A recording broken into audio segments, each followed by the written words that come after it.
Hindenburg report വലിയ കോലാഹലമൊക്കെ സൃഷ്ടിക്കുമെന്നാണ് കരുതിയത്. ഒന്നും സംഭവിച്ചില്ല. രാഹുൽ ഗാന്ധിക്കെതിരെ രാജ്യദ്രോഹത്തിന് കേസെടുക്കണം. ഞാൻ ചോദിക്കുന്നത് ഹിൻഡൻബർഗിൻ്റെ കാര്യം, അതും ഇതുമായിട്ടുള്ള ബന്ധം ഉണ്ട്. രാഹുൽ ഗാന്ധിക്കെതിരെ രാജ്യദ്രോഹത്തിന് കേസെടുക്കണം. മോദിക്ക് അതിന് ധൈര്യമുണ്ടോ? ഇതാണ് എനിക്ക് ചോദിക്കാനുള്ളത്.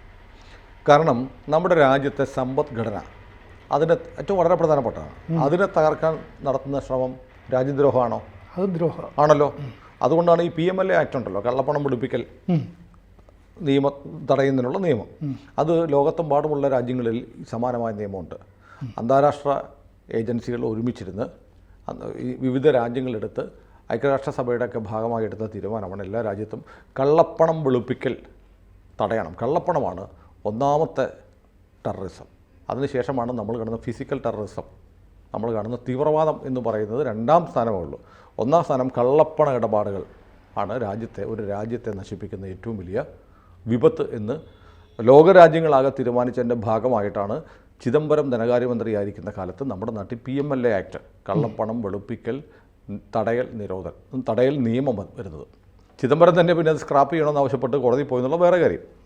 ഏതായാലും അതുപോലെ ഉള്ള നിയമങ്ങൾ ഉണ്ടാക്കാനുള്ള കാരണം, ലോകത്തെമ്പാടും ഉണ്ടാക്കാനുള്ള കാരണം, ഏറ്റവും പ്രധാനപ്പെട്ട ഒരു സംഗതി രാജ്യത്തിൻ്റെ സാമ്പത്തിക ഭദ്രതയാണ്. അത് പോയാൽ സാമ്പത്തികമായി ഭദ്രതയില്ലാത്ത രാജ്യങ്ങളൊക്കെ തകർന്ന് തരിപ്പണമായെന്ന് നമ്മൾ കണ്ടുകൊണ്ടിരിക്കുക. പാകിസ്ഥാൻ നമ്മുടെ മുന്നിലുണ്ട്, അല്ലേ? ശ്രീലങ്ക നമ്മുടെ മുന്നിലുണ്ട്. അതെ, ആളുകൾക്ക് പണമില്ലാതെ വന്നപ്പോഴാണ് ശ്രീലങ്കയിലെ ആളുകൾ പ്രസിഡൻറ്റിൻ്റെ കൊട്ടാരത്തിൽ കയറി പ്രസിഡൻറ്റിൻ്റെ കസേര വരെ എടുത്തുകൊണ്ട് പോയത്. അപ്പം എക്കണോമി വളരെ ഇമ്പോർട്ടൻ്റ് ആണ്. നമ്മുടെ രാഹുൽ ഗാന്ധി എന്താ പറയുന്നത്? രാഹുൽ ഗാന്ധി പറയുന്നു ഇന്ത്യക്കാർ ഇന്ത്യൻ സ്റ്റോക്ക് മാർക്കറ്റിൽ നിക്ഷേപിക്കരുത്. ഇന്ത്യൻ സ്റ്റോക്ക് മാർക്കറ്റിൽ രാഹുൽ ഗാന്ധി പരസ്യമായി പറഞ്ഞു ഇന്ത്യൻ സ്റ്റോക്ക് മാർക്കറ്റിൽ നിക്ഷേപിക്കരുത് എന്ന് പരസ്യമായി പറയുന്നത് ഇന്ത്യയുടെ പ്രതിപക്ഷ നേതാവാണ്. അപ്പോൾ ലോകത്തെ 4ാമത്തെയും 5ാമത്തെയും 4ാമത്തെയും ഒക്കെ സാമ്പത്തിക ശക്തിയായി ഇന്ത്യ വളരുന്നു. ഇന്ത്യ 3ാമത്തെയോ 2ാമത്തേതോ ഒക്കെ ആയി മാറുമെന്ന് ലോകത്തുള്ള എല്ലാ സാമ്പത്തിക ഏജൻസികളും പ്രവചിക്കുന്ന കാലത്ത് ഇന്ത്യൻ എക്കണോമി, ഇന്ത്യൻ സമ്പദ്ഘടന തകരണമെന്ന് വിദേശ ശക്തികൾ ആഗ്രഹിക്കുന്നത് നമുക്ക് മനസ്സിലാക്കാം. സ്വാഭാവികമായും അവരുടെ ഭീഷണിയാണ്. പക്ഷേ ഇന്ത്യയുടെ പ്രതിപക്ഷ നേതാവ് പറയുന്നു ഇന്ത്യൻ സ്റ്റോക്ക് മാർക്കറ്റിൽ നിക്ഷേപിക്കരുത് എന്ന് പറഞ്ഞാൽ ഇന്ത്യയിലെ കമ്പനികളാകെ തകരണം, അല്ലേ? അതെ. ഇന്ത്യയിലെ കമ്പനികളാകെ തകർന്നാൽ ഇന്ത്യ സാമ്പത്തികമായി എവിടെ എത്തും? തകർന്ന് കൂപ്പുകുത്തി തകർന്ന് തരിപ്പണമായി പോകും. അപ്പോൾ നമ്മൾ ആലോചിക്കണം, നമുക്ക് 2 സ്റ്റോക്ക് മാർക്കറ്റുകളാണ്, BSEയും NSEയും, അറിയാമല്ലോ. ഈ രണ്ട് സ്റ്റോക്ക് മാർക്കറ്റുകളെയും തകർക്കുക എന്നുള്ളത് രാഹുൽ ഗാന്ധി കുറേ കാലമായി ചെയ്തു വരുന്ന ഒരു സംവിധാനമാണ്, ഒരു നടപടിയാണ്, ഒരു പ്രവണതയാണ്. പക്ഷേ അത് പരസ്യമായി അവിടെ നിക്ഷേപം നടത്തരുത് എന്ന് ഇന്ത്യയുടെ പ്രതിപക്ഷ നേതാവ് പറയുന്നു എങ്കിൽ ഇയാളെക്കാളും വലിയ രാജ്യദ്രോഹി ആരാ ഉള്ളത്? തീർച്ചയായും നരേന്ദ്രമോദി സർക്കാർ രാഹുൽ ഗാന്ധിക്കെതിരെ രാജ്യദ്രോഹത്തിന് കേസെടുക്കണം. ഇപ്പോൾ കുറേ ആയി ആളുകളൊക്കെ മോദിയെ വല്ലാതെ സപ്പോർട്ട് ചെയ്യുന്ന, മോദിയെ ഹീറോയെ കരുതുന്ന ആളുകൾക്ക് പോലും മോദി എന്താ ഇങ്ങനെ ചെയ്യുന്നതെന്ന് ഒരുപാട് സംശയങ്ങളുണ്ട്. രാഹുലിൻ്റെ പൗരത്വം സംബന്ധിച്ച് ബ്രിട്ടീഷ് പൗരത്വം ഉണ്ടായിരുന്നു, ബ്രിട്ടീഷ് കമ്പനിയുടെ ഡയറക്ടറായിരുന്നു എന്നതിൻ്റെ രേഖകളൊക്കെ ലഭ്യമാണ്. അത് സംബന്ധിച്ച പരാതിയുണ്ട്. അത് സംബന്ധിച്ച പരാതി പാർലമെൻ്ററി കമ്മിറ്റിയുടെ മുമ്പാകെയുണ്ട്. അനങ്ങിയിട്ടില്ല. ഈ കഴിഞ്ഞ ദിവസം 2-3 ദിവസം മുമ്പ് സുബ്രഹ്മണ്യൻ സ്വാമിയുടെ ഒരു ട്വീറ്റ് വന്നിരുന്നു എക്സിൽ. അതായത് രാഹുൽ ഗാന്ധി ബ്രിട്ടീഷ് കമ്പനിക്ക് വേണ്ടി ഇൻകം ടാക്സ് റിട്ടേൺ അടച്ചതിൻ്റെ ഡോക്യുമെൻറ്റ് രാഹുൽ ഗാന്ധി അടച്ചിരിക്കുന്നു. ബ്രിട്ടനിൽ ഇൻകം ടാക്സ് അടയ്ക്കുന്ന ആരാ?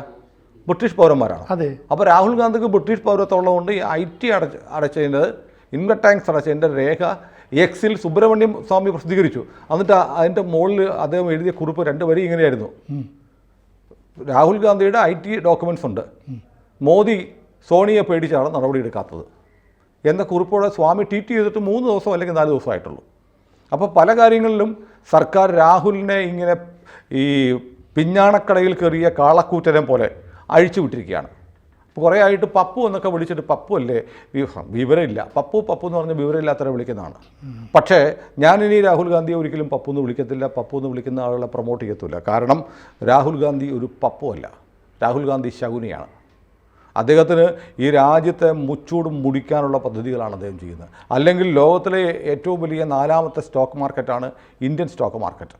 അതിനെ തകർക്കണം, ഇവിടെ നിക്ഷേപങ്ങൾ നടത്തരുത് എന്ന് പറയുന്ന ആൾ ഇന്ത്യയുടെ പ്രതിപക്ഷ നേതാവായി ഇരുന്ന് നിർഭയം നിരന്തരം സഞ്ചരിച്ചു കൊണ്ടിരിക്കുന്നു എന്ന് പറഞ്ഞാൽ ഈ രാജ്യത്തിന് ഇത്രയും അപകടകരമായ ഒരു മനുഷ്യൻ വേറെയില്ല. ക്രൂക്കഡ് മൈൻഡാണ്. അത്രയും ക്രൂക്കഡ് മൈൻഡാണ്. കാരണം എനിക്ക് അധികാരം കിട്ടിയില്ലെങ്കിൽ ഈ രാജ്യം മുടിഞ്ഞു പോകണം എന്ന് പറയുന്ന ഒരാൾ. ഇപ്പോൾ ഞാനൊരു കാർട്ടൂൺ കണ്ടിരുന്നു രാവിലെ. രാഹുൽ ഗാന്ധി ഫോൺ എടുത്ത് വിളിച്ച് സംസാരിക്കണം. അങ്കിൾ സോറോസ് അങ്കിൾ നമ്മുടെ ഹിഡൻബർഗും ചീറ്റിപ്പോയി. അപ്പോൾ നമ്മൾ ആലോചിക്കണം, ഈ അങ്കിൾ എന്ന് വിളി സ്വാഭാവികമല്ല. നമ്മൾ മുമ്പൊരിക്കൽ ആൻറ്റി ഫോറിയുടെ ഒരു കഥ പറഞ്ഞു, രാഹുലിനെ പ്രധാനമന്ത്രിയാക്കാൻ സോറോസ് ശ്രമിക്കുന്നത് എന്തുകൊണ്ടാണെന്ന്.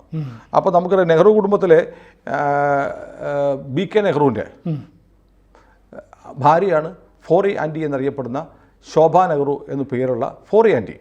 അതാണ് അവർ ഹംഗറിയിലെ ബുഡാപെസ്റ്റിൽ ജനിച്ചവരാണ്. അവരെ BK നെഹ്റു കല്യാണം കഴിച്ചുകൊണ്ട് വന്നു. റിലേഷൻ വെച്ച് രാഹുൽ ഗാന്ധിയുടെ അമ്മായിയാണ്. രാഹുൽ ഗാന്ധിയുടെ അമ്മായിയായ ഫോറി ആൻറ്റിയുടെ ഏറ്റവും അടുത്ത ബന്ധുവാണ് ബുഡാപെസ്റ്റുകാരനായ ഫോറി ആൻറ്റിയെ പോലെ തന്നെ ജൂതനായ ജോർജ് സോറോസാണ് കഴിഞ്ഞ തെരഞ്ഞെടുപ്പിൽ രാഹുൽ ഗാന്ധിയെ വിജയിപ്പിക്കാൻ വേണ്ടി എല്ലാ സന്നാഹങ്ങളും ഒരുക്കി കൊടുത്തത്. ധ്രുവറാഡിയെ പോലെയുള്ള യൂട്യൂബർമാർ സോറോസിൻ്റെ സ്ഥാപനത്തിലെ ജീവനക്കാരാണെന്ന് വ്യക്തമായി കഴിഞ്ഞു. അങ്ങനെ വലിയൊരു നറേറ്റീവ് ഉണ്ടായി. ഇന്ത്യയിലെ ഭരണത്തെ അട്ടിമറിക്കാൻ വേണ്ടി $5000 കോടി മാറ്റിവെക്കുമെന്ന് പരസ്യമായി പറഞ്ഞ ആളാണ് സോറോസിൻ്റെ അത്യന്തം കഠിനാധ്വാനം ഉണ്ടായിരുന്നു ഈ തെരഞ്ഞെടുപ്പിൽ NDA സർക്കാർ അധികാരത്തിൽ വരാതിരിക്കാൻ വേണ്ടി. എല്ലാ തരത്തിലുള്ള ശ്രമങ്ങളും നടത്തിയിട്ടാണ്, അതിനെ അതിജീവിച്ചിട്ടാണ് കഷ്ടിച്ച് രക്ഷപ്പെട്ടതുപോലെ ഭൂരിപക്ഷം നേടി സർക്കാർ തിരിച്ചു വന്നത്. ഇതേ ജോർജ് സോറോസിൻ്റെ അടുത്ത ശ്രമമാണ് ഈ ഹിൻഡൻബർഗ് എന്ന് പറയാൻ കാരണം. സോറോസാണ് ഇതിൻ്റെ ഏറ്റവും വലിയ ഇൻവെസ്റ്റർ, ഈ ഹിൻഡൻബർഗിൻ്റെ ഏറ്റവും വലിയ ഇൻവെസ്റ്റർ. അപ്പോൾ ഇന്ത്യൻ എക്കണോമിയെ വീണ്ടും തകർക്കുക, രാഹുൽ ഗാന്ധിയെ എങ്ങനെയെങ്കിലും പ്രധാനമന്ത്രിയാക്കുക. നമ്മൾ അതൊന്ന് ആലോചിച്ച് നോക്കൂ. ഇപ്പം ഹിൻഡൻബർഗിൻ്റെ രണ്ടാമത്തെ റിപ്പോർട്ട് വന്നു. ആദ്യം അദാനിക്കെതിരെ വന്നപ്പോൾ അദാനിയുടെ ഉൾപ്പെടെയുള്ള ഷെയറുകളൊക്കെ കൂപ്പുകുത്തി. അവർ വീണ്ടും പ്രതീക്ഷിച്ചത് ശനിയാഴ്ച റിപ്പോർട്ട് വരുന്നു, ഞായറാഴ്ച രാജ്യം മുഴുവൻ ചർച്ചയാവും. എന്തുകൊണ്ട് ശനിയാഴ്ച ഹിൻഡൻബർഗിൻ്റെ റിപ്പോർട്ട് വന്നു എന്നുള്ളത് നോക്കണം. ശനിയാഴ്ച റിപ്പോർട്ട് പ്രസിദ്ധീകരിച്ചാൽ ഞായറാഴ്ച ഒരു അവധി ദിവസം മുഴുവൻ ഇന്ത്യയിലെ മുഴുവൻ ആളുകളും ചർച്ച ചെയ്യും. തിങ്കളാഴ്ച ഓഹരി കൂപ്പുകുത്തും. പക്ഷേ ഇത്തവണ അത് സംഭവിച്ചില്ല. അദാനിയുടെ ഓഹരികളിൽ ചെറിയൊരു വേരിയേഷൻ വന്നെങ്കിൽ വീണ്ടും തിരിച്ചു കയറി.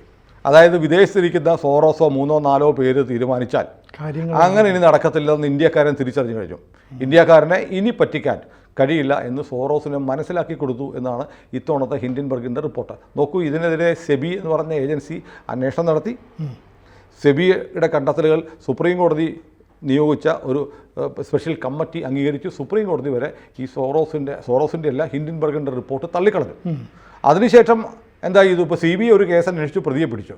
ഉടനെ CBIക്കെതിരെ ഒരു കേസ് കൊടുക്കുക എന്ന് പറയുന്ന പോലെ എന്നാൽ സെബി അങ്ങ് തകർത്തേക്കാം എന്ന് പറഞ്ഞ് സെബിക്കെതിരെ വരുന്നു. അതിനകത്ത് പറയുന്ന ഏറ്റവും വലിയൊരു തമാശ, ഈ സെബിയുടെ തലപ്പത്തിരിക്കുന്ന മാധവി ബുച്ചയൊക്കെ അവർക്ക് ചില കമ്പനികളിൽ നിക്ഷേപമുണ്ടെന്ന്. അപ്പോൾ ഞാൻ ആലോചിക്കുകയാണ്, ഈ തെരഞ്ഞെടുപ്പിന് മുമ്പ് രാജീവ് ഗാന്ധിയും ഒരു സത്യവാങ്മൂലം കൊടുത്തിരുന്നു ഇലക്ഷന് മത്സരിക്കുന്നതിന് മുമ്പ്. രാജീവ് ഗാന്ധിയുടെ സ്വത്തുക്കളിൽ ഏറ്റവും കൂടുതൽ സ്വത്തെന്തെന്നറിയോ? ഇല്ല. 4,34,00,000 ഓഹരികളുണ്ട് പുള്ളിക്ക്. അതായത് ഇന്ത്യൻ ഷെയർ മാർക്കറ്റിൽ നിന്ന് ഓഹരി മേടിച്ച് 4,34,00,000 ഷെയറുകൾ തനിക്കുണ്ടെന്ന് സ്വമേധയാ വെളിപ്പെടുത്തിയ ആളാണ് രാഹുൽ ഗാന്ധി. ഇന്ത്യൻ ഷെയർ മാർക്കറ്റിലെ നിക്ഷേപകരാണ്. ഷെയർ വെച്ച് ഊഹക്കച്ചവടം നടത്തി പണം ഉണ്ടാക്കുന്നുണ്ട് രാഹുൽ ഗാന്ധി. ആ രാഹുൽ ഗാന്ധി ഇവിടെ ഇന്ത്യൻ മാർക്കറ്റിൽ നിന്ന് ഷെയർ വാങ്ങി ലാഭം ഉണ്ടാക്കുകയും ബാക്കി ഇന്ത്യക്കാരെ നിക്ഷേപിക്കുകയും ചെയ്യരുത് എന്ന് പറയുന്നു. അപ്പോൾ സ്വന്തം കാര്യം നടക്കണം, ബാക്കിയുള്ളവരെ കൊണ്ട് അതൊരു പോയിന്റ്. രണ്ടാമത്തെ പോയിന്റ് ഞാൻ പറയുന്നതല്ല. ഇപ്പോൾ മാധവി ബുച്ചയ്ക്ക്, സെബിയുടെ അധ്യക്ഷയ്ക്ക് കമ്പനികളിൽ നിക്ഷേപമുണ്ട്. രാഹുൽ ഗാന്ധിക്കുള്ളത് പോലെയല്ലേ? അതെ. ഇന്ത്യയിലെ പ്രതിപക്ഷ നേതാവിന് കമ്പനികളിൽ നിക്ഷേപം നടത്താമെങ്കിൽ സെബിയുടെ തലപ്പത്തിരിക്കുന്ന ഒരാൾക്ക്, സെബിയുടെ ജീവനക്കാർക്ക് ഓഹരി വാങ്ങിക്കൂടാ എന്ന് വിലക്ക് വല്ല ഉള്ളതായിട്ട് എനിക്കറിയില്ല.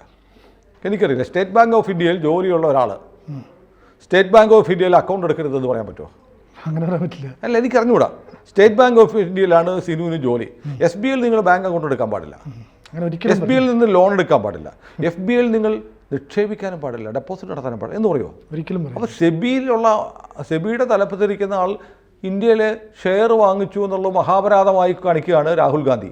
അപ്പോൾ രാഹുൽ ഈ ഇന്ത്യൻ മാർക്കറ്റിൽ തന്നെ 4,34,00,000 ഷെയർ വാങ്ങിച്ച് കൈവച്ചിട്ടുണ്ട്. അപ്പോൾ ഇന്ത്യൻ കമ്പനികളിൽ അങ്ങനെയാണെങ്കിൽ ഇന്ത്യയിലെ പല കമ്പനികളിലും ആർക്കുണ്ട്? ഷെയറുണ്ട്.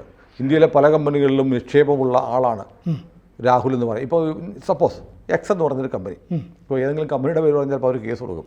ഹൈപ്പോത്തറ്റിക്കൽ കഥയാണ്. എന്നാൽ പോലും X എന്ന് പറയുന്നൊരു കമ്പനിയിൽ രാഹുൽ ഗാന്ധി ഒരു 1000 ഷെയർ എടുത്തിട്ടുണ്ടിരിക്കട്ടെ. വലിയ ലാഭം, വലിയ പ്രോഫിറ്റിൽ നിൽക്കുന്ന കമ്പനിയാണ്. നാളെ എഫ് പൊട്ടിപ്പോയി, എഫ് അതിൻ്റെ നിക്ഷേപകരെ പറ്റിച്ചു. രാഹുൽ ഗാന്ധി അതിൻ്റെ നിക്ഷേപകരാണ്, രാഹുൽ ഗാന്ധി തട്ടിപ്പടത്തി എന്ന് പറയാൻ പറ്റുമോ? പറ്റില്ല. രാഹുൽ ഗാന്ധിയുടെ തിയറി അനുസരിച്ചാണ് പറയണം. ഏതെങ്കിലും കമ്പനിയിൽ ഇൻവെസ്റ്റ്മെൻ്റ് ഉണ്ടെങ്കിൽ കമ്പനിയുടെ ഉടമസ്ഥനാണെന്നാണ് രാഹുൽ ഗാന്ധി പറയുന്നത്.